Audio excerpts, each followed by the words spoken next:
हाँ जी। हाँ जी। हम पहले जरा वंदना कर लें, परमात्मा को नमस्कार कर लें, उनके गुणों की साथ लेते हुए। सो परमात्मा श्री राम परम सत्य प्रकाश रूप, परम ज्ञानानंद स्वरूप, सर्वशक्तिमान, एक अद्वितीय परमेश्वर, परम पुरुष दयालु देवाधिदेव हैं, उसको बार बार नमस्कार नमस्कार नमस्कार नमस्कार। हाँ जी बंधुओं, आप सबको पता है कि हम लोगों ने पिछली बार यही अनुताप शुरू किया था और हम लोगों ने इसको पूरा कर लिया था। तो उसके बाद अब हम लोग थोड़ी सी चर्चा इसके विषय में करते हुए फिर आगे चलते हैं। आज हमारा जो चैप्टर है वो है प्रेम संदेश। हम लोग उसको लेंगे, लेकिन थोड़ा देखते हैं कि हमने पिछले 2 हफ्तों में क्या क्या किया था। आप लोग सभी जानते हैं कि हम लोगों ने इस बीच कई सारे एपिसोड के अंदर हमने स्वामी सत्यानंद जी महाराज जी की चर्चा पे ज्यादा जोर डाला था, क्योंकि ये सोचते हुए कि हमारे जो कई नए दीक्षित हैं, कई यंग लोग हैं जिनको स्वामी जी के बारे में इतना पता नहीं है, तो उनको भी ये पता लगे और हम लोगों के लिए भी जो हमको पता है उसकी एक बार फिर से पुनरावृत्ति हो जाए। ऐसा सोच के हम लोगों ने उनकी आप बीती लोगों की, उनके लोगों के अनुभव और स्वामी जी के बारे में जो जो भी हमें पता था, तरह तरह की कथाएं कहानियां हमने उसमें जोड़ी थी। लेकिन पिछले हफ्ते जो हमने था स्वामी सत्यानंद जी महाराज जी की जीवनी के ऊपर काफी लंबी चर्चा करी थी। ये 1 घंटे से भी ज्यादा थी। आप लोगों को थोड़ा थोड़ा तो सबको पता ही होगा कि कैसे स्वामी जी 10 वर्ष के थे, उनके सिर पे किसी का साया नहीं था। आगे थोड़ी बहुत आप सबको पता है, लेकिन जो चर्चा हमने पिछली बार करी है वो 1 घंटे से भी ज्यादा की थी। आई डोंट थिंक कि हमारे पास ऐसा कभी हुआ है कि इतनी लंबी चर्चा हम लोगों ने कभी करी हो। सो उसके बारे में आप लोग जिन्होंने सुनी वो तो ठीक है, जिन्होंने नहीं सुनी तो जब एपिसोड आपका यूट्यूब पे आएगा तो प्लीज ध्यान दे दीजिएगा। हाँ जी। तो ये हम लोगों ने पिछली बार करा था। आज हम लोग ज्यादा स्वामी जी के बारे में कुछ नहीं बोल पाएंगे। मेरे पास आज कुछ इतना है नहीं कहने के लिए। हमने काफी काफी कहा हुआ है पहले, और उसी के अगर हम लोग ध्यान देते रहें तो आई थिंक हमारे लिए काफी है। और अगर हमें कुछ और नया पता लगेगा तो हम जरूर उसको ऐड करेंगे। हाँ जी। स्वामी जी ने ये कहा था, अगर मेरी जीवनी के बारे में आप जानना चाहते हैं तो भक्ति प्रकाश पढ़िए। तो कई जगह पर स्वामी जी ने उसको इंगित किया है कि कैसा उनका जीवन था, कैसा हुआ, कैसे आगे बढ़े। तो कहीं ना कहीं वो पढ़ने को मिल जाता है। तो अगर हम ध्यान से इसको भक्ति प्रकाश को पढ़ें, समझें, तो स्वामी जी के बारे में हमें काफी कुछ इससे पता चल सकता है। धन्यवाद। काफी कुछ के अंकल, ये तो सारा स्वामी जी महाराज जी की पूरी जीवनी है। ये एक्चुअली पूरा भक्ति मार्ग उन्होंने हमारे को उजागर कर दिया हमारे सामने। और जीवनी, ठीक है, हम लोगों ने लास्ट वीक जीवनी की चर्चा की। हम लोग बेशक एक मतलब कि उसको डेडिकेट कर सकते हैं कि हाँ जी ये जीवनी का एपिसोड है। पर महाराज जी ने हमेशा एम्फेसाइज यही किया है कि अगर मेरी जीवनी के बारे में इतना इंटरेस्टेड मत रहोगी, मैं कब पैदा हुआ, मैं कब क्या किया मैंने, अगर आप जीवनी के बारे में जानना ही चाहते हो तो भक्ति प्रकाश पढ़ो। ये या हमारे भाव हैं सब लोगों ने मिलजुल के। हम लास्ट वीक हम लोगों ने इतना उस जीवनी को पढ़ा और सुना।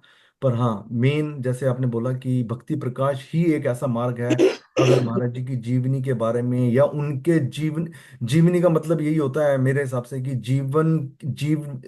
उनने अपना जीवन कैसे जिया, और या उस जीवन के आधार पर हम भी वैसा जीना शुरू कर दें, तो वो जीवनी असली अर्थ होता है कि हम उनकी जीवनी के ऊपर चल रहे हैं। You right. या धन्यवाद जी। हाँ या जी। जय श्री राम। अब संतों की वाणी, कमलेश जी, आप जैसे कुछ ना कुछ जरूर आप, जैसे महाराज जी के बारे में पहले बताया, अगर वो दोबारा भी हमें बताएंगे तो और हमारा अ, ह- हर दिन जो है उसके बारे में चिंतन करेगा। और वो साथ साथ आप थोड़ा थोड़ा शुरू में जरूर प्लीज करें, ताकि संतों का जितना भी हम सुने, जितना भी बार बार सुने, तो उसका हमें असर रहता है। तो मेरा उसके ये। बाद मैं ये बताना चाहूंगी, उसमें खाली जीवनी ये नहीं कि कब पैदा हुए कब चले गए, उसके अंदर पूरा उन्होंने किस तरह से सत्संग, जब जब उनको नाम मिला 65 वर्ष की आयु में, जबकि लोग चाहते हैं कि अब हम रिटायर्ड हो जाएं, उन्होंने बिल्कुल नया जीवन शुरू किया। किस तरह से लोगों को इकट्ठा किया, कैसे संघ बनाए, क्या क्या उन्होंने नियम बनाए, कैसे कैसे साधना सत्संग चलाए। हमने उसके ऊपर ज्यादा जोर डाला था कि सबको पता होना चाहिए कि स्वामी जी ने कितना हार्ड वर्क किया है। ये बात सही है कि उनका जीवन है भक्ति प्रकाश में। अगर हम अपने आप से पूछें, हर कोई अपने आप से पूछे, हमने कितनी भक्ति प्रकाश पढ़ी है और हमने कितना उनके बारे में जाना है। ठीक है, कहना तो आसान है, लेकिन इतनी बड़ी भक्ति प्रकाश में हमने कब कब उसको पढ़ा है। कई लोग तो कहते हैं हमने तो भक्ति प्रकाश अब खोलनी शुरू की है, और वो भी हफ्ते के हफ्ते, ये नहीं कि हर रोज कोई हम पाठ करते हैं। सो हर किसी का अपना विचार है। मैंने अब जो सही समझा, जैसा मुझे ठीक लगा, और जैसे उषा जी ने कहा है कि जितनी बार गुरु महिमा गाई जाए, हमने तो शुरुआत ही गुरु महिमा से, सिंगिंग से करी थी। और गुरु की भक्ति जो है, गुरु का आराधन, गुरु का ज्ञान, गुरु की जो स्मरण है, और ये सारी चीजें मिलके आप सोचें, गुरु का संदेश। एक जो हम डिश तैयार कर रहे हैं, एक हमारी रेसिपी बन रही है। और रेसिपी किस चीज की बन रही है? भक्त को पूर्ण बनाने के लिए स्वामी जी ने ये सारा कुछ किया है। अगर आप सोचें और देखें कि किस तरह से एक के बाद एक उन्होंने चैप्टर्स लिखे हैं, कितने चैप्टर्स। और उन्होंने ये भी लिखा है, मैंने पिछली बार बताया था कि मैंने कभी प्लान नहीं किया था, ये सब ऑटोमेटिकली एक के बाद अपने आप आते गए और मैं लिखता गया। तो आप ये सोचिए, जो हम भक्ति की, जो एक हम रेसिपी तैयार कर रहे हैं, एक डिश तैयार कर रहे हैं, उसमें क्या क्या आया है। उसमें प्रेम आ गया है, उसमें भक्ति आई है, उसमें लगन आई है, उसमें नाम की महिमा आई है, उसमें सिमरन आया, उसमें सेवा आई, उसमें वियोग आया, उसमें अनुताप अश्रु आए हैं, ये सारे, और आगे अब प्रेम संदेश आया है। तो ये सब जितनी चीजें मिलके हमको क्या बनाएंगी? मतवाला योगी। इसके बाद का चैप्टर है मतवाला योगी। तो ये सब चीजें जो हमारी बन रही हैं, ये धीरे धीरे धीरे धीरे हमको तैयार कर रही हैं, एक भक्त को पूर्ण करने के लिए बन रही है। ऐसा मेरा अपना सोच है। और मेरे को लगता है कि कुछ ना कुछ हमको उनके बारे में, गुरु की महिमा के बारे में कहते ही रहना चाहिए। याद भी अपनी बनी रहे, इसी बहाने हमारी गुरु की एक भक्ति हो जाएगी, और श्रद्धा। गुरु के लिए हमारी श्रद्धा है, गुरु के लिए हमारा एक कृतज्ञता है। ये सारा कुछ उनकी बातें करने से, उनकी महिमा करने से ऑटोमेटिकली उसके अंदर आ जाता है। तो हम सिर्फ अब ये नहीं कह सकते कि भक्ति प्रकाश पढ़ लेंगे तो स्वामी जी को जान लेंगे। हर दिन, हर घड़ी, जब जब समय मिले, हमको गुरुओं के प्रति अपना स्नेह, अपना आदर प्रकट करते रहना जानने चाहिए। की तो बात आंटी ऐसी है कि हम लोग अगर पूरा दिन भी महाराज जी की जीवनी पढ़ते रहेंगे तो जानना तो पा ही नहीं सकते हम लोग। हाँ, हमारे अंदर बदलाव तभी आ सकता है कि जब उनकी बात सुनकर और उस पथ पर चलने की कोशिश करें। चाहे वो भक्ति प्रकाश सुन के चलने की कोशिश करें, जैसे आपने बोला कि प्रेम संदेश, लगन, सेवा, ये सब हमारे जो पिलर्स हैं, इन लोग इनकी तरफ हम लोग अग्रसर हों और इसको अपने जीवन में उतारें, तभी कर सकते हैं। या जीवनी पढ़ते रहें, जीवनी भी सुनते रहें और करें कुछ ना, तो नथिंग्स गोना हैपन। ना, अगर चलना आप पड़ेगा, हमारे को पथ पे चलना नहीं, पड़ेगा। अगर आप भक्ति प्रकाश को भी पढ़ते रहें, उस पर असर न करें, तो बात तो वही है। एग्जैक्टली exactly, वही बात है कि हाँ, तो करना इसलिए पड़ेगा। दोनों चीजें अगर हाँ। साथ साथ में एज ए रिमाइंडर चलती रहें, कि देखो स्वामी जी लिख रहे हैं तो वो इस पथ पर चले भी हैं, खाली लिख नहीं रहे, वो इस बल्कि पथ पर चले। हमारे को चाहिए अंकल ऐसा कि हमारे को एक जीवनी के ऊपर एक वन सत्संग डेडिकेट कर दें। जैसे अभी तो हम नो लोग नो, क्या कर रहे हैं ना, सी प्रेम वी आर संदेश नॉट कर रहे स्पेंड। हैं, और ये जो चैप्टर कर रहे हैं भक्ति प्रकाश के अंदर जितने भी चैप्टर हैं उनको कर रहे हैं, तो एक एक दिन ऐसे भी रख लेते हैं हम लोग, अगर डिपेंडिंग अपॉन द मटेरियल आप लोगों के पास कितना है, तो उसके ऊपर हम लोग एक पूरा डेडिकेट कर देते हैं स्वामी सत्यानंद जी महाराज जी की जीवनी के ऊपर वी ही हैव चर्चा ऑलरेडी करेंगे। That, we have already done that. सिर्फ अच्छा ये जी। है कि जो लोगों के संपर्क में स्वामी जी रहे, उनका अपना कैसा विचार है, वो कभी कभी हम पढ़ लिया करेंगे। That's it। बाकी तो सब कुछ हमें सीखना है तो भक्ति प्रकाश से सीखना हाँ कि जी। प्रकाश को हमने सीखना भी है, अपने दिनचर्या में उसका उतारना है। यूज भी करना है, फॉलो भी करना है। है, लाना कई भी। जो मैंने सुना हुआ है, वो संतों से भी यही सुना हुआ है कि चित्र की प्रशंसा करने के बजाय उसके चरित्र के ऊपर हम ज्यादा ध्यान दें। कि चित्र के अंदर का मैसेज क्या है, या सही बात है। मोहन जी आंटी, तो आज हमने प्रिंस संदेश शुरू करना है या सिर्फ पुरानी क्या नाम है? नहीं नहीं, आज अपना ये चैप्टर शुरू कर देते हैं। अच्छा हमने जी। काफी कह दिया था, तो उसको जब भी आपकी इच्छा हो डाल देना, और नहीं तो फिर अब मैं दोबारा उसको पूरा रिपीट नहीं करूंगी। हाँ सो वही ना, रिपीट हम लोग रेफरेंस तो दे सकते हैं महाराज जी का, पर जब हम लोग एक बार चैप्टर शुरू कर दें तो फिर उसी के ऊपर कंसंट्रेट करें तो दैट बी वेरी नाइस। तो किरण आंटी, प्रेम संदेश। हाँ, मैं I am on the line. Oh sorry, आप अच्छा ठीक है उषा आंटी। सॉरी, मैं पहले आपको बोला था हाँ बट हाँ, मैं उसी वजह से किरण आंटी को बोला मैंने। हाँ जी ठीक है आंटी, हाँ। Go ahead please. हाँ जी। वंदना करिए सतगुरु जी को, सतगुरु जी को हृदय कमल में।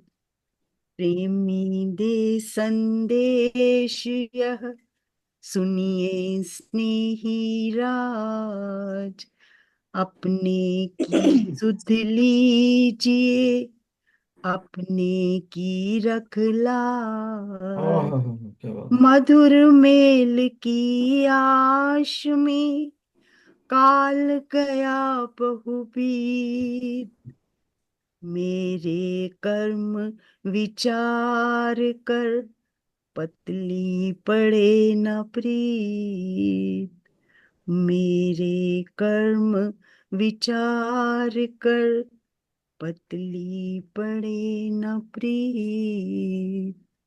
जय श्री राम। बहुत खूब आंटी। कमलेश आंटी, एक बार बोलना शुरू करने से पहले मैं एक्चुअली ये एक्चुअल जीवनी यही है, क्या महाराज जी ने वर्ड लिखे हैं, मतलब कि एक एक वर्ड के अंदर इतना जबरदस्त प्रेम संदेश। जो चैप्टर का नाम है प्रेम संदेश, उसको इतना जस्टिफाई किया महाराज जी ने, एक एक वर्ड के अंदर महाराज जी ने ऐसी सी बात लिख दी कि ये अगर जीवनी नहीं है तो आई डोंट नो कि कौन सी जीवनी की हम लोग बात करेंगे। पर वेल, मैं just wanted two point out कि क्या वर्ड लिखे हैं, और थैंक यू आंटी, आपने पूरा जस्टिफाई किया उसको गा के। प्रेम, प्रेम का संदेश प्रेमी ही दे सकता है। प्रेमी हाँ ही दे रहा है, और वो महाराज जी ही दे रहे हैं संदेश। और वो एग्जैक्ट। जिस तन लागे वही तन जाने, जो हाँ प्रेम उन्होंने जिस तरह से जिया प्रेम से, वो संदेश अगर हम अपनी जीवन में ले आए तो क्या बात है। बात तो प्रैक्टिकल में है ना। प्रैक्टिकल हम कितना करते हैं, ये हम पे है सब कुछ, सब कुछ हमारे पे। वो आंटी आपने बिल्कुल ठीक कहा कि प्रेम ही प्रेम संदेश दे सकता है। भक्त ही भक्त की भावना के बारे में बता सकता है। अनुताप अश्रु का मतलब जो पश्चाताप महाराज जी के अश्रु में बहे, पश्चाताप अश्रु बहे, वही लिख सकता है। जिसके अंदर पश्चाताप की ज्वाला जल रही होगी, वही लिख सकता है।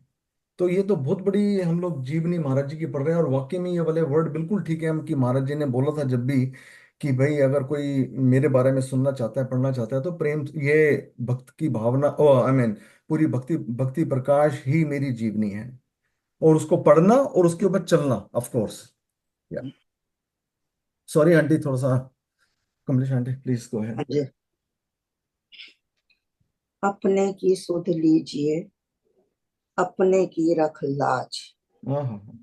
मैं यहाँ से शुरू करती हूँ और 2 लाइन गाऊंगी। दीन बंधु दीनानाथ मेरी सुध लीजिए, दीन बंधु दीना नाथ मेरी सुध लीजिए, मेरी सुध लीजिए। शरण पड़े कि राखो लाज, शरण पड़े कि राखो लाज मेरी सुध लीजिए, दीना बंधु दीना नाथ मेरी सुध लीजिए। मेरे सिर पे धर दो हाथ, मेरे सिर पे धर दो हाथ मेरी सुध लीजिए, शरण पड़े कि राखो लाज मेरी सुध लीजिए, मेरी सुध लीजिए। हाँ जी, धन्यवाद जी। हाँ जी, प्रेमी दे संदेश। ये जैसे आप लोगों ने कहा कि हम प्रेमी बनकर परमात्मा को संदेश भेज रहे हैं। प्रेमी की ही वो सुनता है, प्रेम ही उसके लिए सबसे जरूरी है, प्रेम का ही वो भूखा है। इसलिए प्रेमी बनकर ही हम इस संदेश परमात्मा के पास भेजना चाहते हैं और कह रहे हैं, प्रभु सुनो सुनो, बहुत हो गया, बहुत अनुताप अश्रु बहा लिए, बहुत भक्ति भी करी है, बहुत सेवा करी है, बहुत लगन में मैं आपकी रहा हूं। अब मेरे पास ये अंतिम ये एक साधन है कि मैं अपने संदेश को तुम तक किसी तरह पहुंचा दूं। और संदेश भी हमारा क्या है कि हे प्रभु मेरी सुध लीजिए।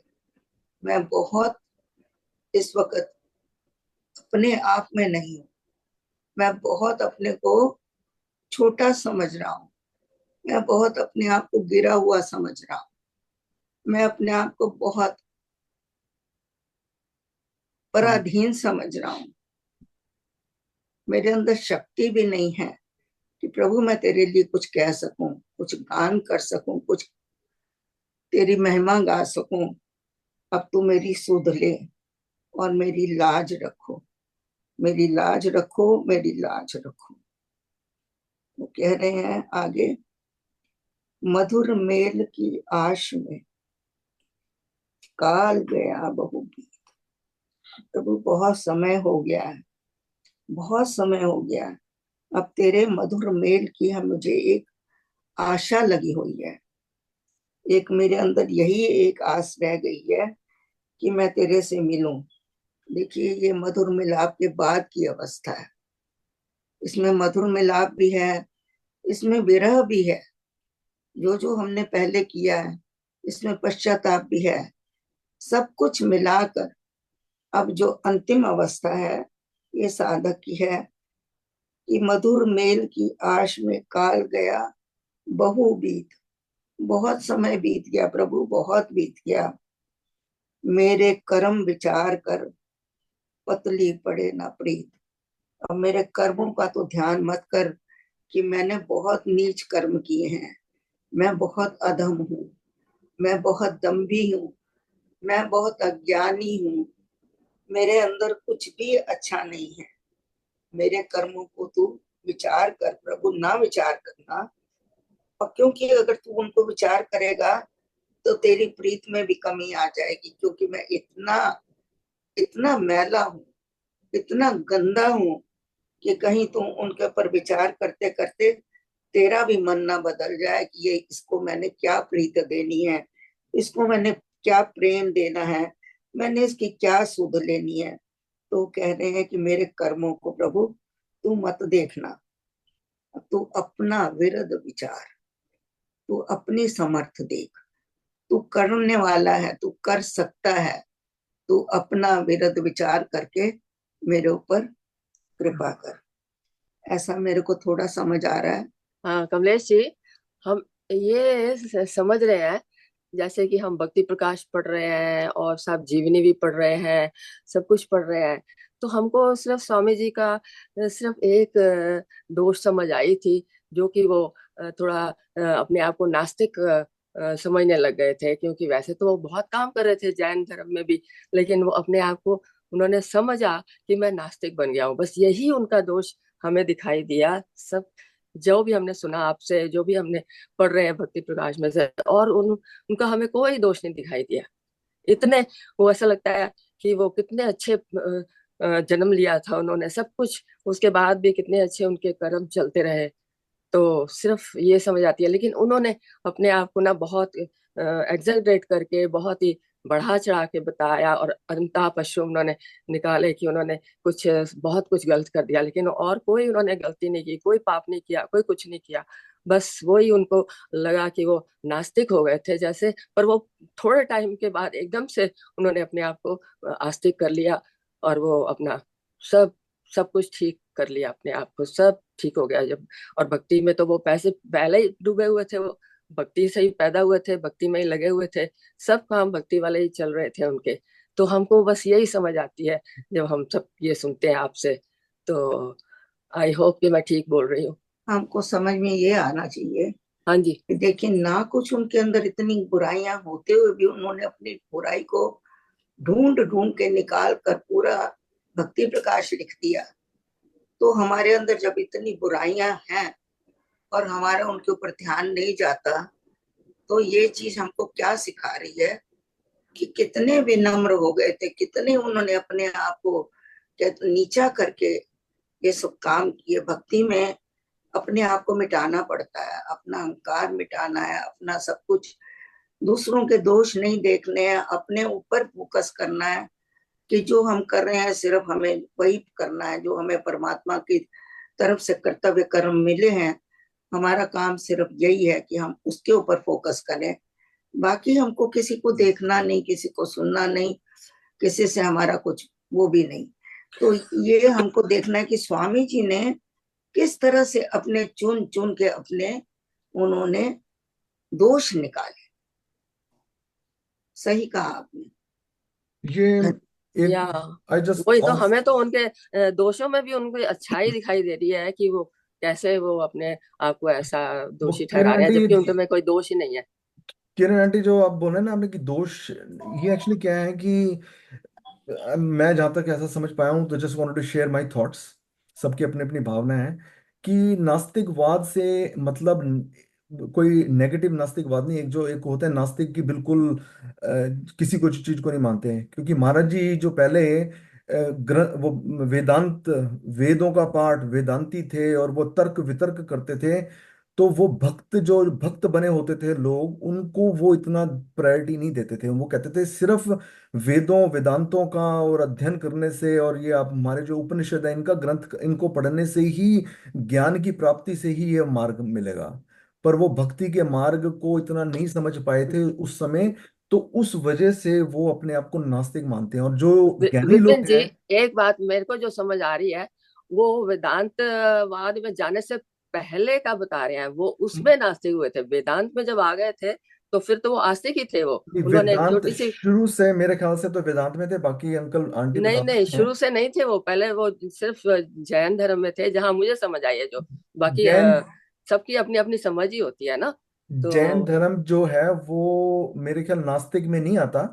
वो क्योंकि एक मूर्ति की पूजा नहीं करते, और वो क्या नाम है, उनके अंदर एक डिफरेंट मेडिटेशन और डिफरेंट भाव होता है। वो भक्ति भाव में इतना नहीं होते, तो इस वजह से मेरे को ऐसा लगता है। बाकी अंकल आंटी बता सकते हैं कि वो वेदांतों का अध्ययन कब करते थे, इससे भक्ति मार्ग में आने से पहले वो करते थे, मेरे को ऐसा लगता है। जो महावीर को मानते थे। नहीं, वेदांत में जब आ गए थे तो वो तो भक्ति मार्ग ही होता है, वो भी भक्ति मार्ग ही होता है। लेकिन जो जैन धर्म है वो आत्मा को मानते हैं, सिर्फ आत्मा में जाते हैं, सोल सोल को ही सिर्फ मानते हैं और कुछ नहीं मानते। वो अपने, उनके गुरु हैं, उनकी भी सब कुछ करते हैं, बहुत बहुत ही वो व्रत वगैरह करते हैं, बहुत ही कठिन उनका है मार्ग। कितने वो बड़े जीव जंतु ना कोई उनके उनसे हत्या ना हो जाए, मुंह पे कपड़ा रखते हैं, बहुत ही वो कठिन तपस्या करते हैं वो। लेकिन वो सिर्फ आत्मा के वो अंदर जाते हैं, सिर्फ आत्मा को मानते हैं। वो मेडिटेशन अहिंसा के ऊपर ज्यादा जोर देते मेडिटेशन में रहते हैं वो, और सब कुछ करते हैं वो। लेकिन भगवान जैसे हम लोग राम जी मानते हैं, कृष्णा को मानते हैं, वेदों को मानते हैं, वो चीज नहीं मानते थे वो। वेदांता तो ठीक है, वो तो भक्ति मार्ग ही है वो तो जो हमको समझ आ रही है वैसे तो। जो हमने जो कमलेश जी से भी यही सुना है, वो भी ऐसे ही बता रहे थे सब कुछ, कि भाई कैसे कैसे उन्होंने आगे बढ़े वो जीवन में अपने। तो कैसे सब कुछ शुरू हुआ उनका, कैसे वो फिर पुस्तक उनको मिली जो उसको उन्होंने पढ़ी, और वो एकदम से वो फिर उसको फॉलो करना शुरू किया। फिर वेदांता में वो चले गए थे। फिर सब कुछ भक्ति मार्ग ही हो गया था उनका शुरू तो। हाँ जी। लेकिन उनको अगर तीसरा और चौथा तो चर्चा में नहीं जाते ज्यादा। किरण आंटी, तीसरा और चौथा प्लीज। हाँ जी। तू तो जानी जान है, मेरे मन की जान, कहो नहीं है टूटती अहनिश तेरी तान। मन तो तुझ में रम रहा, केवल तन है दूर। यदि मन होता दूर तो मैं बन जाता धूल। क्या बात है आंटी। मन तो तुझ में रम रहा, हाँ हाँ। केवल तन है दूर। यदि मन होता दूर तो मैं बन जाता धूल। जय श्री राम। हाँ जी। क्या बात है आंटी, ब्यूटीफुल। इतनी तपस्या, इतनी साधना, इतनी लगन, इतनी भक्ति, इतनी सेवा करने के बाद अगर मन उसमें नहीं रमा तो फिर रह हुआ क्या। तू तो जानी जान है। वो कह रहे हैं परमात्मा, तू अंतर्यामी है, तू सब बातों को जानता है, तू मेरे मन को भी जानता है। और इतनी मैं तेरे अंदर, मेरा मन रम गया है अब, इतनी साधना करके, इतनी मैंने जो जो कुछ तुमने बताया, जो जो कुछ तुमने मुझसे लिखवाया, स्वामी जी कह रहे हैं एक के बाद एक, एक के बाद एक मैं लिखता गया। मैंने कभी सोचा नहीं था कि क्या लिखना है और इसके बाद क्या लिखना है। तो वही वो स्वामी जी यहाँ भी कह रहे हैं कि तू तो जान ही जान है, तू जानता है मेरे मन की, और तू अपने आप ही मेरे से सारे काम करा रहा है। तो मैं तेरे कहने पर ही चल रहा हूँ, और तेरे उसमें मैं हर वक्त डूबा हुआ हूँ। कहूँ नहीं है टूटती ऐनिश तेरी तान, कि तेरे नाम की जो एक तान चल रही है मेरे अंदर लगातार, और दिन रात जैसे तेल की धार होती बहती है, तो एक के साथ एक ही बह, टप टप करके नहीं बहती है, वो लगातार बहती है, तो वो तान है। तो कहते हैं कि इतनी गाढ़ लगन लगी हुई है, इतनी गाढ़ भक्ति हो रही है मेरे अंदर तेरे नाम की, इतनी लगन लगी हुई है। तो अब तू जान ही जान है, अब तो तुझे पता लग गया होगा कि मेरे मन में क्या है। जो आस है, जो एक मेरे अंदर जो प्यास है, जो जगी हुई है, और जो टूटती भी नहीं है हर वक्त। अहनिश का मतलब होता है दिन और रात, जो है वो तेरी तान ही है।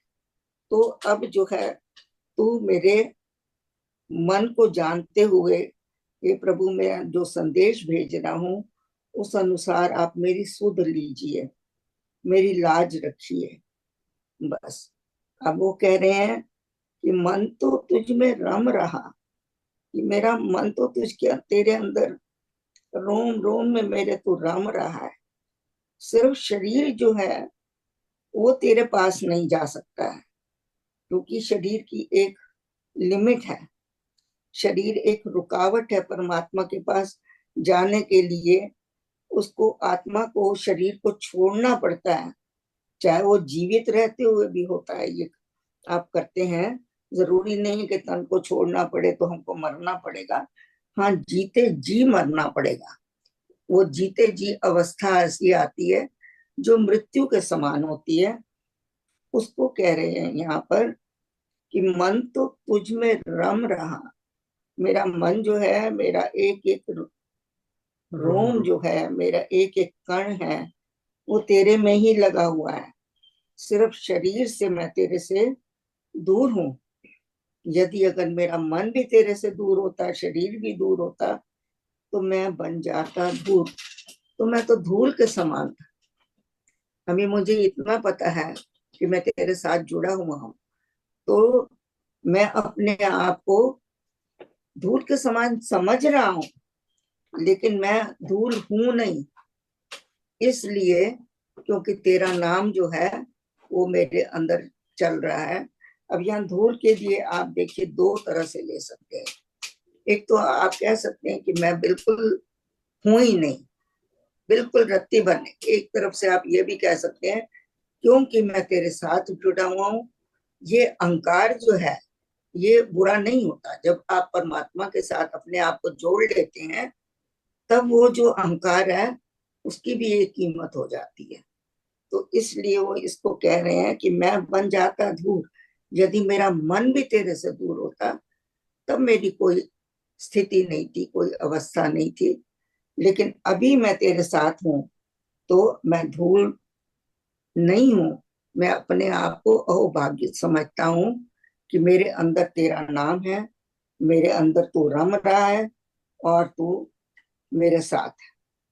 मेरे को धूर ऐसा ही समझ आया है। धूर का आप लोग मतलब क्या अपने है अभी? विचार। धूर का क्या मतलब होता है? धूर जो लास्ट वर्ड में लिखा है, धूर। धूल का मतलब होता है धूल, मिट्टी।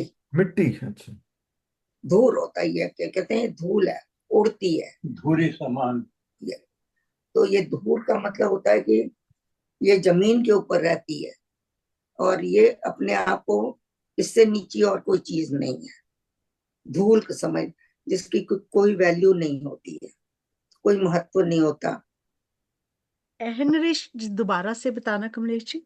हाँ जी। वो ऊपर वाले, अहनिश। ऊपर अहनिश, निश हाँ। निश में निशा। अनिश का मतलब होता है दिन और रात, निशा। हर घड़ी, आ, 24 घंटे लगातार। लगातार। तान का मतलब होगा तेरी ही एक धुन, तेरी ही एक तान, तेरा ही एक अलाप, अलाप, हाँ, तेरा उसके ही एक अलाप, नाम। वो तान होती है बिना ये टूटे। अलाप।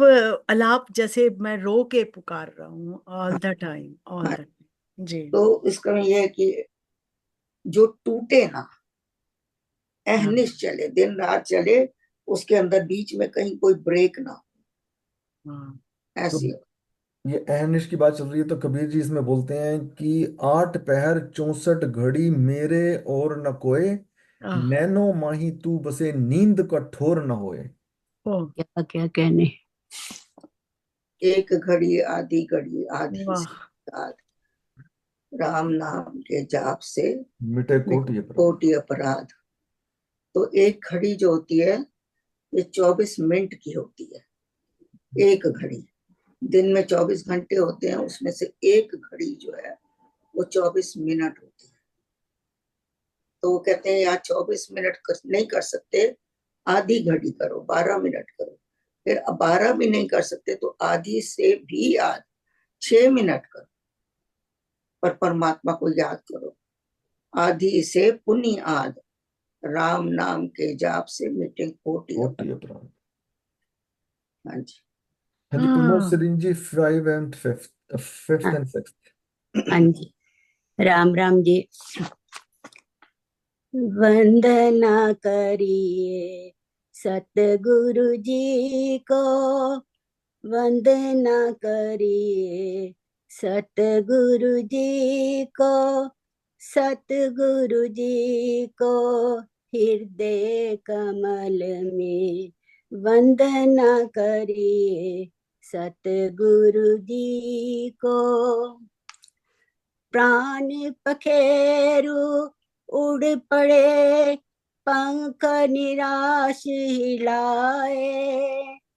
यदि सुनाम का पिंजरा बंधन नहीं बन जाए, रामा यदि सुनाम का पिंजरा बंधन नहीं बन जाए। मन उड़ रहा पतंग बन रह कर तब और, पीछे खींचे बलवती आयु कर्म की डोर, रामा आयु कर्म की डोर। क्या बात है, एक एक वर्ड में जान है। वाह। प्राण पखेरु उड़ पड़े, जो प्राण है पंख निराश हिलाए। कहते हैं मेरे अब जो प्राण भी है वो भी उड़ने वाले हैं, खत्म होने वाला है। मेरा जीवन अब बहुत थोड़ा रह गया है और मेरे प्राण पखेरु, प्राण को पखेरु कहते हैं क्योंकि जब शरीर से प्राण निकलते हैं तो वो पता भी नहीं चलता कैसे निकल जाते हैं। तो इसको पखेरु पंछी की तरह कहा गया कि जैसे पंछी उड़ जाता है और आकाश में, और कुछ समय के बाद आप वो आकाश में विलीन हो जाता है, दूर दूर तक चला जाता है। इसी तरह प्राण की दशा यहाँ पर स्वामी जी ने बताई है कि मेरा जो प्राण है अब वो पखेरु बन के उड़ने वाले हैं और पंख निराश हिलाए। और मेरे पंख भी जो हैं अब बहुत निराश हो चुके हैं, उनमें ज्यादा उड़ान नहीं बची है, क्योंकि जब बहुत थके होते हो तो आप उड़ नहीं पाते हो, आपके अंदर उतनी शक्ति नहीं रह जाती है। तो कहने कि मेरे जो पंख हैं, प्राण रूपी पंख, पंख कौन से हैं? प्राण रूपी पंख, जिससे मैं जीवन चला रहा हूं, जिससे मैं अपने आप को जीवित रखा हुआ है, जिससे मैं तेरा नाम भी जप रहा हूं। ऐसे पंख जो हैं अब वो जवाब दे रहे हैं, वो निराश हो गए हैं। अब वो कहते हैं बाहर जाना चाहते हैं, लेकिन क्यों नहीं जा पा रहे? ये सुनाम का पिंजरा, जो मेरा ये शरीर है जिसमें तेरा नाम चल रहा है, शरीर है लेकिन नाम चल रहा है, व्यर्थ नहीं है, वो बंधन नहीं बन जाए। लेकिन पिंजरा होने के कारण अभी वो बंधन बना हुआ है। तेरे नाम का जो पिंजरा है वो चल रहा है और वही बंधन बन के अभी मेरे को रोके हुए है कि तू और नाम जप, तू और नाम जप, अभी तू कर सकता है। तो इस तरह का बंधन है मेरे अंदर, जो मेरे को, मेरे प्राणों को बाहर नहीं निकलने दे रहा है, कुछ तक नहीं पहुंचने दे रहा, या तुझसे मुझे दूर कर रखा है, तेरे पास नहीं आने दे रहा है। तो अपनी व्यथा बता रहे हैं, अपनी दीनता बता रहे हैं, अपनी निराशता बता रहे हैं, निराश हूं मैं। तो इसमें सब कुछ आ जाता है इस दोहे में। लेकिन एक अच्छी चीज है, यदि सुनाम, कि मेरे अंदर नाम है जिसके कारण मैं जिंदा हूं। यदि ये ना होता तो ये शरीर कब के प्राण छोड़ देते और मैं धूल बन जाता। अगर मेरे अंदर तेरा नाम ना होता तो मैं बन जाता धूल। पहले वाले दोहे में मैं उसी अवस्था में होता, मेरा कोई जीने का अर्थ ना रह जाता। हाँ जी, मेरे को यही लग रहा है। आप लोगों को अगर कुछ इसके बारे में अधिक कहना हो तो कह सकते हैं, नहीं तो अगला सवाल। मन ये उड़, कमलेश दीदी, यदि सुनाम का पिंजरा बंधन नहीं बन जाए, हाँ जी, तो अगर वो हमारा सुनाम का पिंजरा है, वो बंधन तो नहीं बनेगा? नहीं नहीं, पिंजरा यहाँ शरीर भी तो है, शरीर में प्राण है, अभी अभी उसने छोड़े नहीं है। और उसमें नाम लेकिन उसके बीच में यदि सुनाम है तो? हाँ, नाम तो है, वही तो कह रही, यही बंधन है प्रभु। इसी वजह से मैं तेरे तक मेरे प्राण नहीं निकल रहे हैं। इसी तरह से मैं जी भी रहा हूँ, क्योंकि मेरा मेरा जो शरीर है पिंजरा है मेरे पास, लेकिन ये अच्छी बात है कि उसमें नाम चल रहा है। यही तो मैं कह रही हूँ, अगर नाम ना होता नहीं नहीं, तो। मुझे मुझे नहीं, आप तो कह रहे हैं पर मुझे मैं समझ में ठीक से नहीं आ रहा, इसलिए मैं दोबारा से पूछ रही हाँ हूँ हाँ, आप कि बोलिए। बंधन नहीं बन जाए। हम्म, सुनाम अगर मेरे शरीर में उसका नाम है तो बंधन नहीं बन जाए, ये नहीं समझ मुझे आ रहा, तो बंधन बंधन कैसे ही तो बने? बना हुआ है ना ये। पुस्तक नहीं शरीर पहुंचने तो पाए। बंधन बना हुआ है, परमात्मा के साथ मिलाप नहीं करवा रहा। हालांकि नाम उसके अंदर है, अच्छा, लेकिन जब, शरीर बंधन ना बन जाए। हाँ, जब तक शरीर हाँ, को अब आप समझ आया। परमात्मा से मिल नहीं सकते हैं। हाँ हाँ, नहीं तो वो अब समझ आ गया दीदी। नाम चल रहा है, आ ये गया अच्छी समझ। बात है, लेकिन हाँ, मेरे यदि प्राण को, सुनाम का पिंजरा बंधन नहीं बन जाए, हाँ, पिंजरा जो हमारा है वो बंधन ना बने। या यही बंधन है मेरे लिए कि मेरे अंदर अभी शरीर है, प्राण है, और मैं उनके छोड़ना चाहते हुए भी छोड़ नहीं पा रहा। निराश हो चुका हूँ। प्राण पखेरु उड़ना चाहते हैं, जीवन बहुत कम रह गया है। तुझ तक पहुंचना चाहते हैं, पर शरीर जो है ये बीच में है, वो जिसकी महाराज वजह से महाराज जी ने एक यही बार बोला एक था जो ना कि मेरा बंधन बना हुआ है। महाराज जी ने बोला था ना कि तेल तो, दीपक में तेल तो खत्म हो गया, अब जितना ज्योति के अंदर तेल रह गया वो फड़फड़ा रहा है। बिल्कुल वही अवस्था है, वही अवस्था है महाराज जी की। बिल्कुल वही अवस्था है। जितना बाती में तेल भीगा रह गया, बस वही रह गया है, इस वजह से ज्योति जल रही है। बस वही फड़फड़ा रही है ज्योति, बाकी या तेल जो है वही वो आयु वही खत्म हो ज्योति, वही जो तेल ज्योति में रह गया, गई। वो सुनाम है, वही नाम है, उसी की वजह से हम चल रहे हैं। बस वही।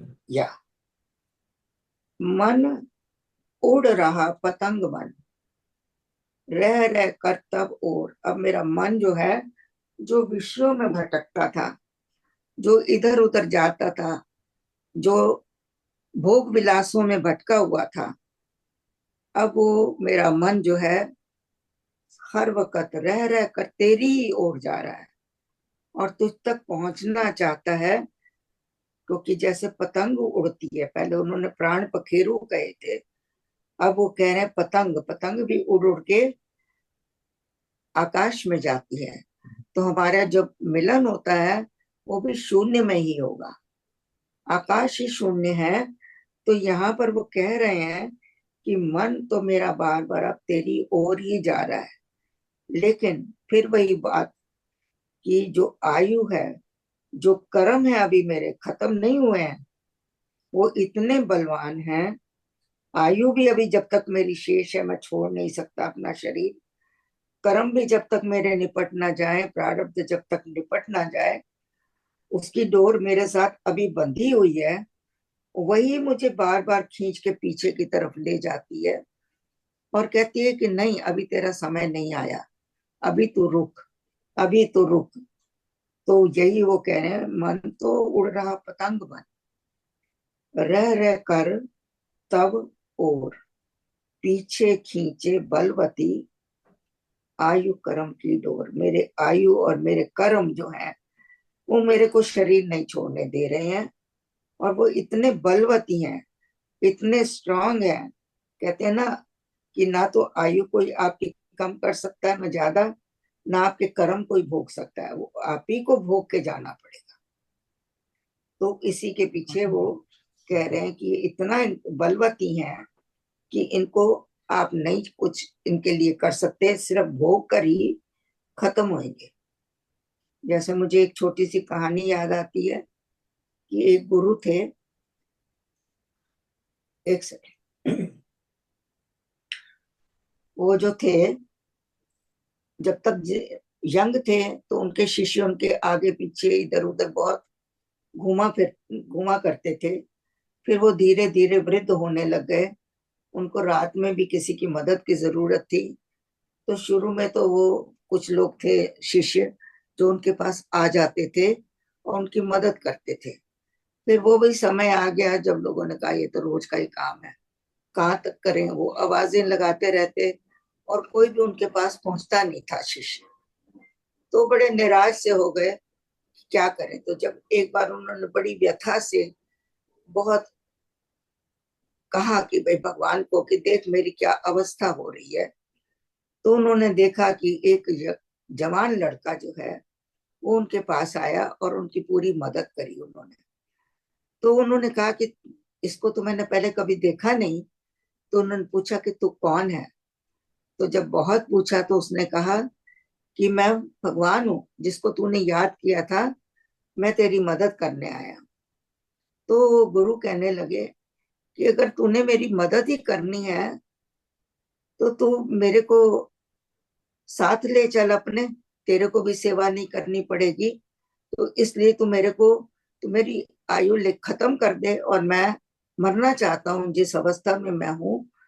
तो उन्होंने कहा कि नहीं, ये नहीं मैं कर सकता, ये मेरे हाथ में नहीं है। इसलिए कि आयु तो तुझे भोगनी ही पड़ेगी जितनी भी है, लेकिन मैं तेरी मदद कर सकता हूँ जरूर। फिर उन्होंने कहा कि अगर तू ये नहीं कर सकता तो तू कम से कम मेरे कर्म काट दे ताकि मैं इतना कष्ट ना पाऊं। तो वो कहने लगे कि सॉरी, मेरे हाथ में नहीं है, ये कर्म भी तुम्हें अपने आप काटने पड़ेंगे, लेकिन हाँ मैं तेरे पास आके तेरी मदद करके इनको कम करने में तेरी मदद कर सकता हूँ, सहायता कर सकता हूँ। इतना तो मेरे हाथ में है, लेकिन ना तो मैं तेरे कर्म काट सकता हूँ, ना ही मैं तेरी आयु ले सकता हूँ। तो ये हमको बताती है बात स्वामी जी के दोहे से कि यही भाव जो है उन्होंने लिखा है, पीछे खींचे बलवती आयु कर्म की डोर। आयु और कर्म हमको भुगत के ही जाना है, जब तक ये नहीं खत्म होंगे शरीर छूटेगा नहीं। चारों लाइनों से ऐसा लगता है कि महाराज जी जो थे इस स्टेट के अंदर, ट्रांसेंडेंट स्टेट के अंदर थे, राजू। और वो बस फड़फड़ा रहे थे, बस उनको मिलने की आश थी। और वो प्रेमी जो है वो अपनी अपनी प्रेमिका को संदेश दे रहा है ये, और बिल्कुल उनके अंतर आत्मा में से निकल निकल के ये संदेश पहुंच रहा है। कि बहुत ही जल्दी आ जा, खूबसूरत। बस जल्दी हाँ, आ जा। जल्दी आ जा बस, तो अब बस उनकी हर लाइन में संदेश ये है, हर लाइन में हर लाइन में। आपको यही मिलेगा। हाँ जी। उषा आंटी 7 और 8। जी। मेरे देव दयाल तू अब तो मुझे निहार, हाँ हाँ अपनी ज्ञान सुप्रेम के निर्मल नयन पसार। हाँ हाँ जल जाता मैं आग में, हाँ हाँ हाँ हाँ हाँ जो है विरह हाँ हाँ वियोग। हाँ। यदि न बहते धारा बन, देकर नयन सियोग। जल जाता मैं आग में, हाँ हाँ हाँ हाँ जो है विरह हाँ वियोग। यदि न बहते धारा बन, देकर नयन सियो। ये क्या भी उसने कैसी कृपा करी है। हाँ नहीं, हाँ, आग में जल जाते हम लोग, भस्म हो जाता, सही बात है, हाँ। प्रेमी तो खत्म हो जाता। प्रेम की भट्टी के अंदर सब जल जाता है ये। जय श्री। मेरे देव दयाल तू, यहाँ पर देव का है, जगह जगह स्वामी जी ने इतना देव का वर्णन किया है कि देव शब्द में क्या क्या कुछ नहीं है उसका हमने आपको वर्णन भी बताया था कि जो देव शब्द है उसमें 10 गुण है। तब एक शब्द देव कहने से उसमें सब कुछ आ जाता है। यदि आप लोगों को याद ना हो तो मैं रिमाइंड करवाती हूँ।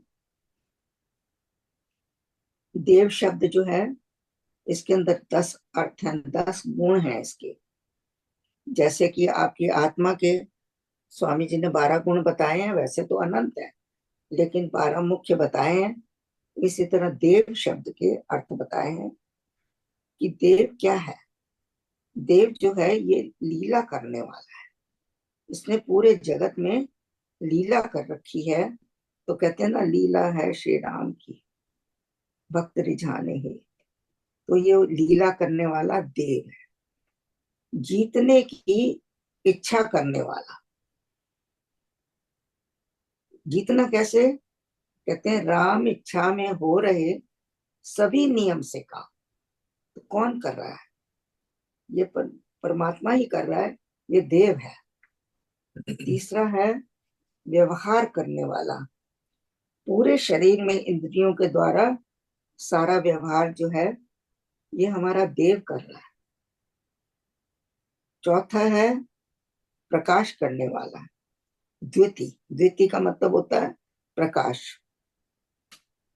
ये चौथा उसका गुण है। पांचवा है स्तुति करने योग्य है। जितने भी संत महात्मा भक्त हैं, हम सभी उसकी स्तुति करते हैं। तो जैसे ही हम उसकी स्तुति करते हैं तो हमारी जो प्रार्थना है वो देव तक पहुंचती है। आगे है छठा, आनंद देने वाला है। जैसे ही परमात्मा का नाम लेते हैं वो आनंद देता है, मोद देता है, या तो ये हमारा देव का गुण है, आनंद देता है। आगे है मद देने वाला। अपने मद का क्या मतलब है? अपने सेवकों को मान देता है, मद देता है। जब सेवक अभिमान छोड़ता है और ये कहता है कि तू स्वामी मैं सेवक, तो वो अपने संतों को, अपने भक्तों को मान जो देता है, इसलिए उसको मद देने वाला कहते हैं। मद माने होता है शराब भी होती है, और मद माने आपको नाम देना, मान देना। आगे है आठवां, सोने वाला है। आपके शरीर में 9 द्वारों में वो सो रहा है, वो पुरुष है, वो पुर में रहने वाला है। ये जो शरीर है इसको पुर कहा गया। पुर माने शहर, पुर माने नगर। नगर। तो ये हमारा 9 द्वारों वाला नगर है, और इसमें जो रहता है वो पुरुष है, सुप्त रूप में रहता है, आपको पता नहीं लगता है, लेकिन वो रह रहा है। 9 है, पहले था लीला करने वाला था, अब है इच्छा करने वाला। यद्यपि परमात्मा निर्गुण है, निरीह है, निष्क्रिय है, लेकिन व्यवहार में, क्रियाओं में ये मूल का कारण है। इसी के कारण सारी कर्म हो रहे हैं, इसलिए, और उसकी इच्छा में सृष्टि चल रही है, तो इसलिए उसको इच्छा करने वाला भी देव कहते हैं। 10वां है गति करने वाला है। वो गतिशील है, परम गति है, उसको बताया हुआ है, तो इसलिए वो कह रहे हैं कि वो गति करने में एक जगह रुकता नहीं है, वो गति करता ही रहता। पूरी सृष्टि जो है गतिशील है। तो जब भी हम प्रार्थना करते हैं, कुछ करते हैं, तो हम देव को ही करते हैं।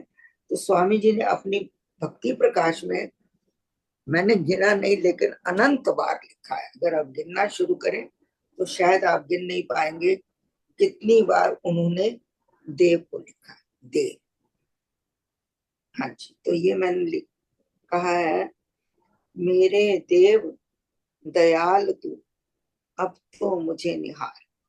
तो जैसे ही देव बोला तो वो 10 गुण हमारे मस्तिष्क में घूमने लगते हैं कि कितना बड़ा हमारा देव है, कितना वो समर्थ है, कितना शक्तिशाली है, कैसे उसने रचना करी है, कैसे सबके अंदर निवास कर रहा है, कैसे वो सो रहा है हमारे शरीर में। इस तरह के भाव आते हैं। तो कहते हैं कि पहले हम खाली देव पढ़ लेते थे, लेकिन अब देव बोलते ही आपके अंदर वो 10 भावों का उजागर होना जरूरी हो जाएगा, और हम इसको रिपीट करते रहेंगे ताकि हम देव शब्द को भूले ना। अब तो मुझे निहार, हे प्रभु तू मेरी सुध ले, अब मेरी तरफ अपनी निगाह कर। निहार का मतलब मुझे देखो।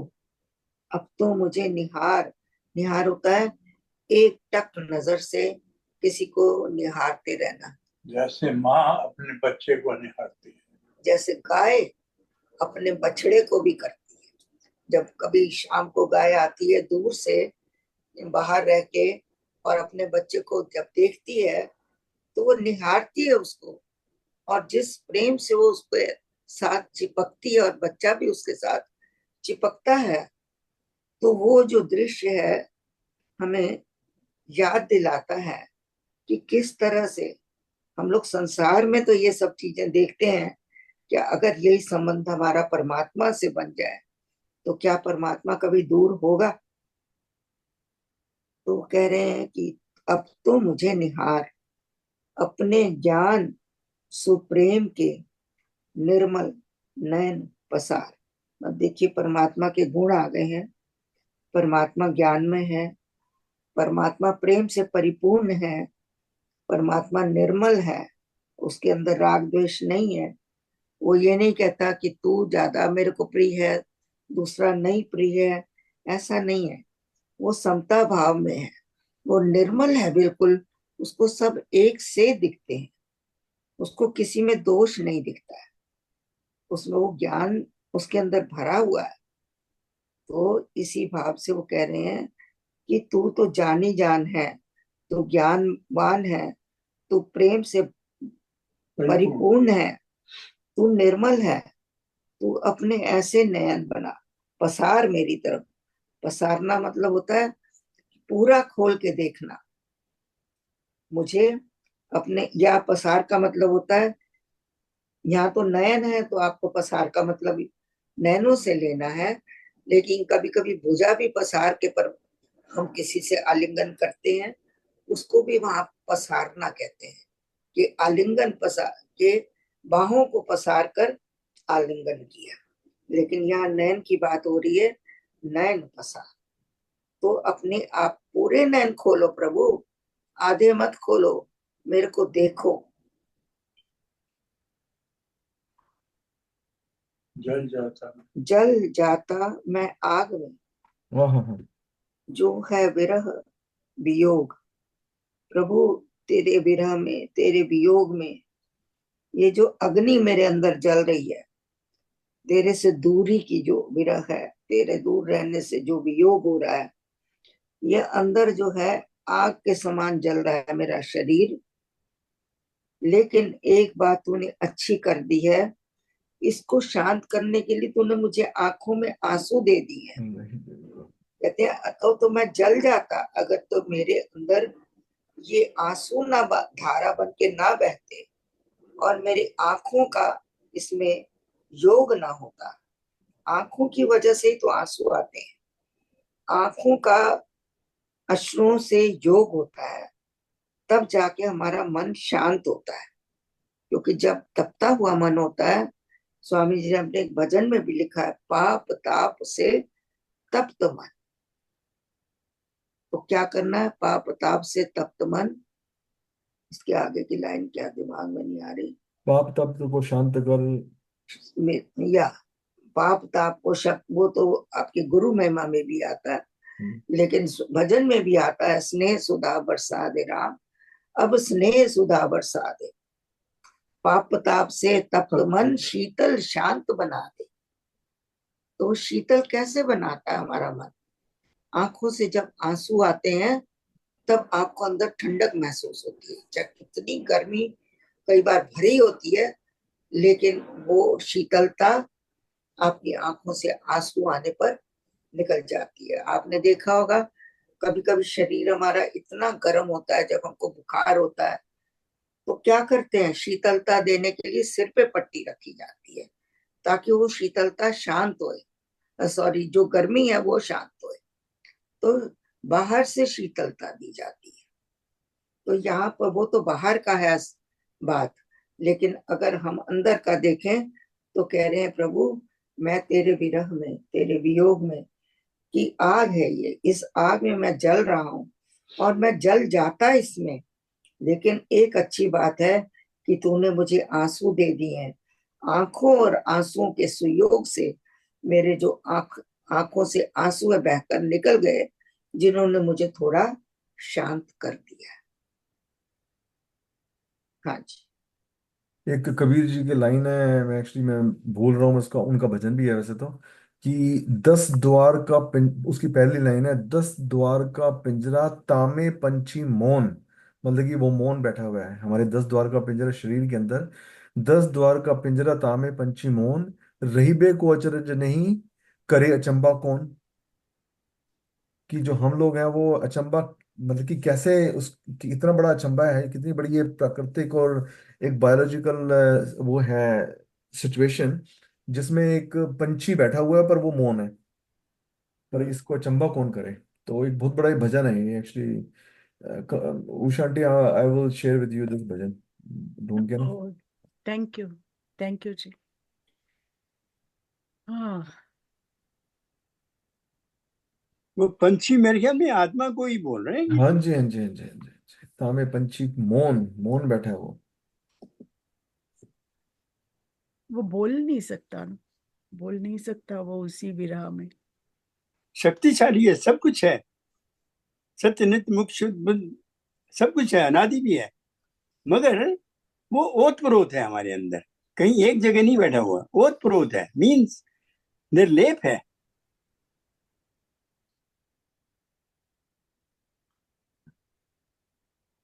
किरण आंटी, हाँ जी। 9 and 10 प्लीज। हाँ जी। तन तो सूखा काठ है, बिन जीवन तव नेह, बदली सागर प्रेम से, भेज हरि कर दे। दूर देश में हूँ पड़ा, गाढ़ प्रेम का स्तंभ, तेरे नाम सुध्यान से, करूं मेल आरंभ।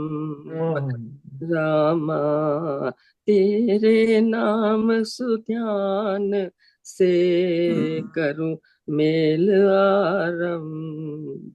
रामा करूं मेल आरंभ। क्या बात है। जय श्री एक राम। वर्ड के अंदर ना पूरी, क्या भाई, बहुत बहुत खूब। तन तो सूखा काठ है, तो कह रहे हैं शरीर को अब उन्होंने एक लकड़ी की उपमा दी है।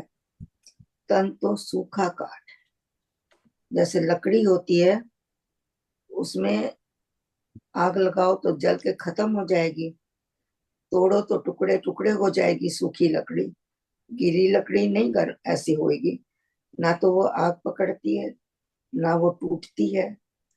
तो कहते हैं बिन जीवन तब नहीं, बिना तुम्हारे प्रेम के बिना, बिन जीवन, मेरा जीवन नहीं है, लकड़ी के समान है, बिल्कुल सूखा हुआ पड़ा है, उसके अंदर कोई जीवन का लक्षण नहीं है, वो सूखी लकड़ी के समान पड़ा हुआ है। तेरा जीवन, बिन जीवन तब दे है, तुम्हारे प्रेम के बिना ये जीवन कुछ भी नहीं है, उस लकड़ी के ही समान। बदली सागर प्रेम से, भेज हरि कर दे। कहते हैं प्रभु तू अब अपने नाम की, अपने प्रेम की एक बदली बन के तू बरस, और मेरी देह जो सूखी पड़ी है उसको हरा कर दे। इसका मतलब क्या है कि प्रभु के नाम के बिना हम कुछ भी नहीं है। तो उसकी कृपा को पाने के लिए, उसकी दया को पाने के लिए अब जो है संदेश परमात्मा को भेजा जा रहा है कि तू अपना प्रेम बरसा, तू सागर बन के, सागर में से पानी लेके बदली बन। क्योंकि जब भी बादल बनते हैं वो सागर से ही पानी लेके ऊपर जाते हैं, भाप बनते हैं, ऊपर जाते हैं, फिर बादल बन के नीचे जमीन पर गिरते हैं। तो यहाँ इसलिए उन्होंने कहा कि तू सागर से, जैसे सागर से पानी भाप बनता है और ऊपर जाके बादल बन के बरसता है, इसी तरह से प्रभु प्रेम से तू ये वर्षा कर, प्रेम की वर्षा कर, ये भी कह सकते हैं, प्रेम से भी वर्षा कर तो भेज हरी कर दे।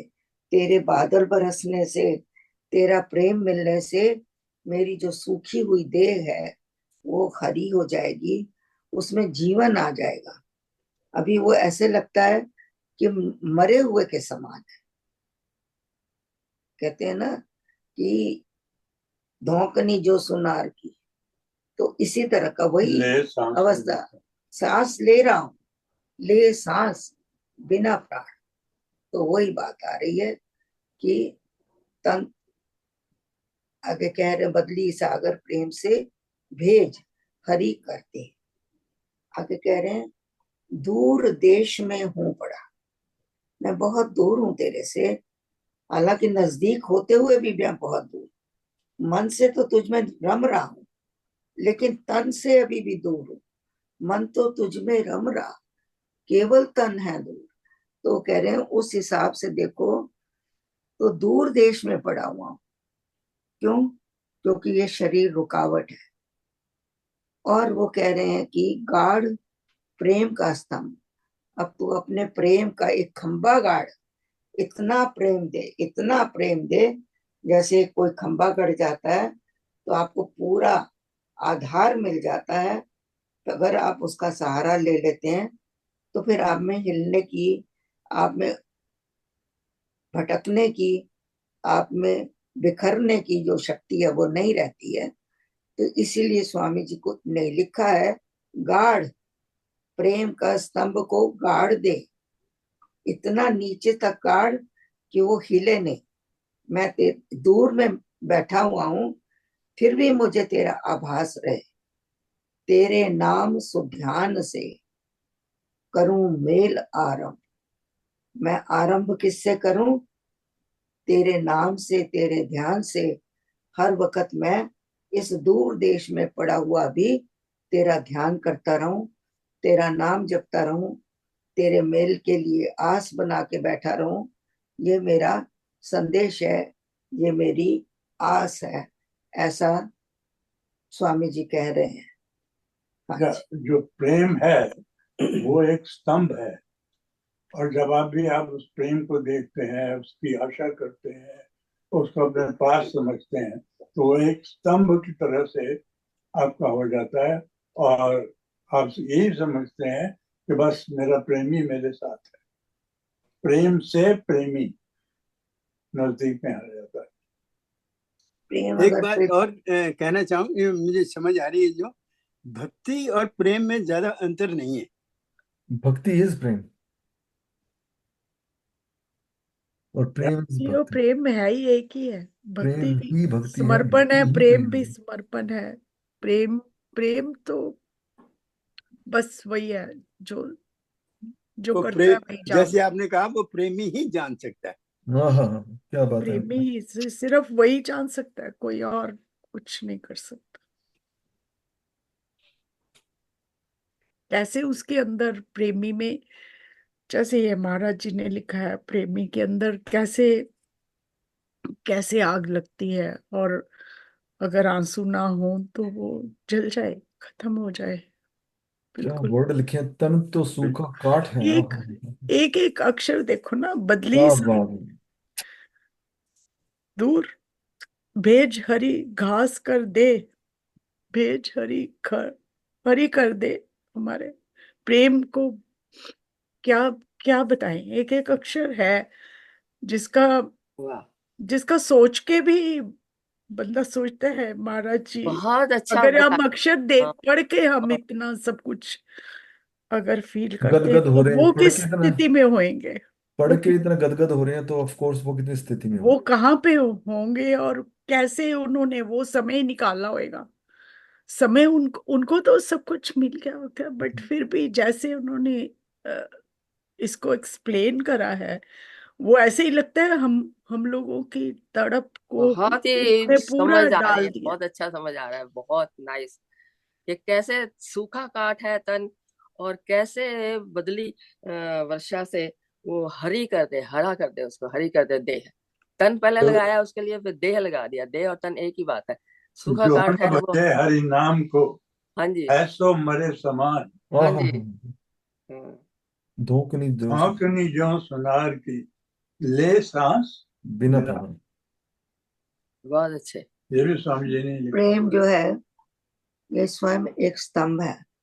अगर हम परमात्मा के प्रेम में जुड़ जाएं तो हमें कोई हिला नहीं सकता है, क्योंकि उसका प्रेम इतना प्रबल है, इतना प्रेम उसका प्रभावित कर देता है, हमको भी पकड़े रहता है, और ये प्रेम फैल कर बाहर भी दूसरों तक पहुंचता है।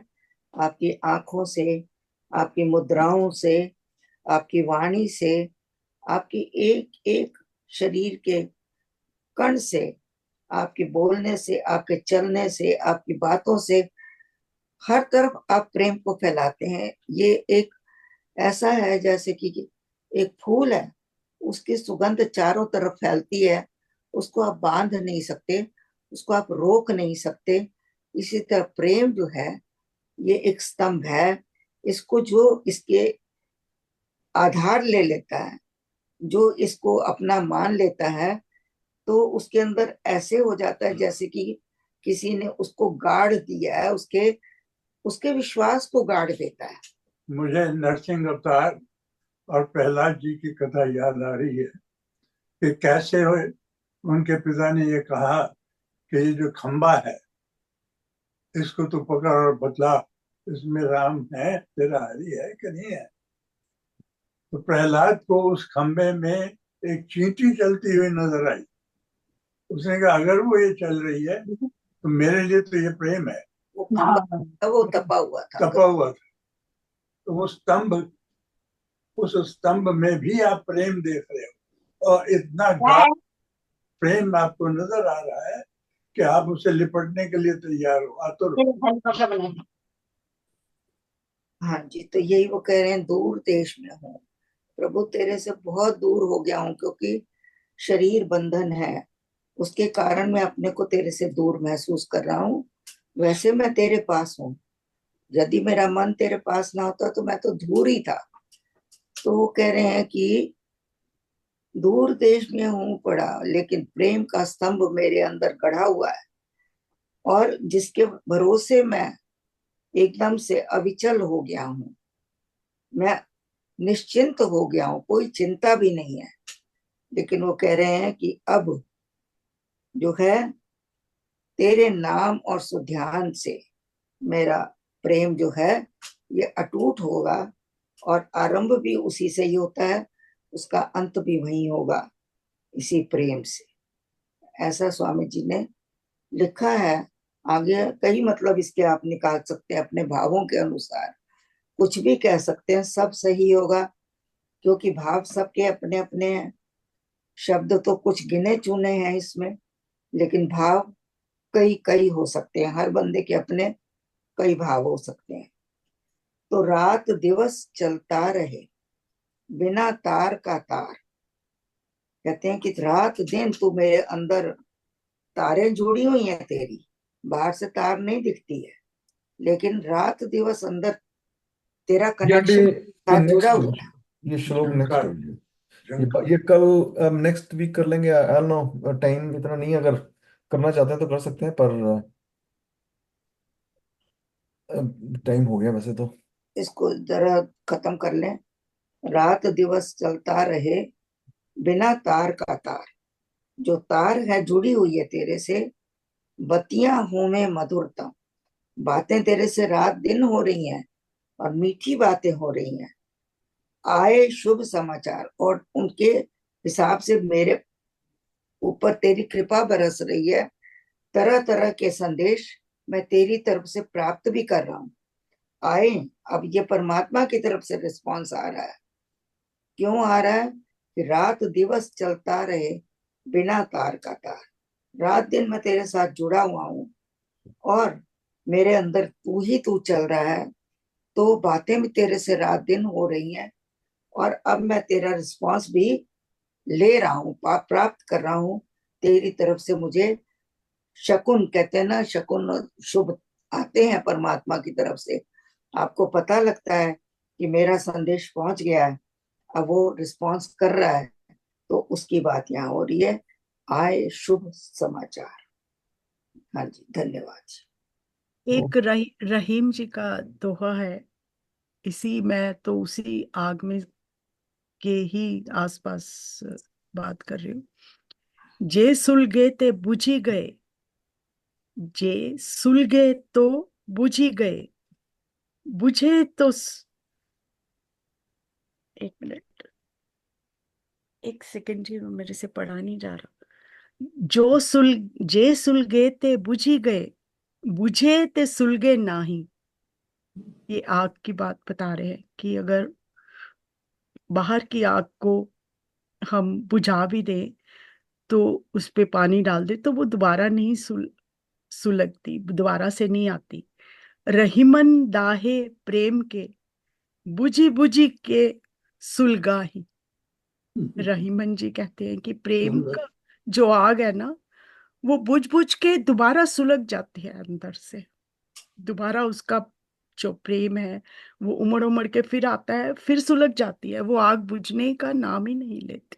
इसी को रहीमन सिसकना कहते हैं। आप रहीमन सिसक रहे हैं, बुझ रही है फिर जल रही है, बुझ फिर रही जल है फिर फिर जल सिसकना। जी। इसी रहीमन प्रकार और जगह कवियों ने भी लिखा है कि जो लोग डूब गए हैं परमात्मा के नाम में, समझ लीजिए डूब गए हैं, वो तर गए हैं। संसार में तो डूब जाता है जो, तो वो तरता नहीं है, वो मर जाता है। लेकिन परमात्मा के नाम में जो डूब गया, जो डूब गया वो तर गया।